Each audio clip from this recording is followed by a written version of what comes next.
নমস্কার বন্ধুগণ, তো আজকে আমি শেয়ার করবো গেট রেডি উইথ শাকচুন্নি। সরি, আমার বান্ধবী যাবে কালা জাদু করতে।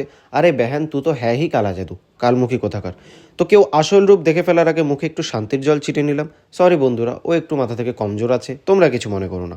এরপর বয়ফ্রেন্ডের পকেটে টাকা কেটে ফাউন্ডেশন কিনে সেটা মুখে ভালো করে একটু ঘষে নিলাম। তারপর ঝাঁটার মতো একটা ব্রাশ নিয়ে সেটা ভালো করে লেপটে নিলাম। আবার একটু সুসুই দিলাম। আবার একটা ব্রাশ, এ কী রে! এবার আমার মুখটা একটু চকচক করছে। এবার আমার ডাইনির মতো চোখে একটু ভালো করে কাজল লেপটে নিলাম, যেন এই চোখ দেখেই সবাই অজ্ঞান হয়ে যায়। আবার ঘষছি, এ কী ভাই, এ কোথা থেকে আসে! এবার আমি দু হাতে দুখানা কানের শো অফ করে পরবো কিন্তু একটাই, তারপর একটা কালো চুড়ি পরে লে। ও মাই গড, চুড়েল রেডি, ছেলেরা নকল হইতে সাবধান। নমস্কার বন্ধুগণ, তো আজকে আমি শেয়ার করবো গেট রেডি উইথ শাকচুন্নি। সরি, আমার বান্ধবী যাবে কালা জাদু করতে। আরে বেহেন, তু তো হ্যাঁ হি কালা জাদু, কালমুখী কোথাকার। তো কেউ আসল রূপ দেখে ফেলার আগে মুখে একটু শান্তির জল ছিটিয়ে নিলাম। সরি বন্ধুরা, ও একটু মাথা থেকে কমজোর আছে, তোমরা কিছু মনে করো না।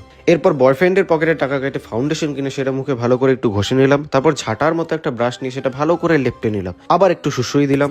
আবার একটা ব্রাশ, এ কী রে! এবার আমার মুখটা একটু চকচক করছে। এবার আমার ডাইনির মতো চোখে একটু ভালো করে কাজল লেপটে নিলাম, যেন এই চোখ দেখেই সবাই অজ্ঞান হয়ে যায়। আবার ঘষছি, এ কী ভাই, এ কোথা থেকে আসে!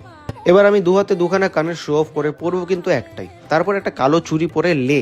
ও মাই গড, চুড়েল রেডি, ছেলেরা নকল হইতে সাবধান।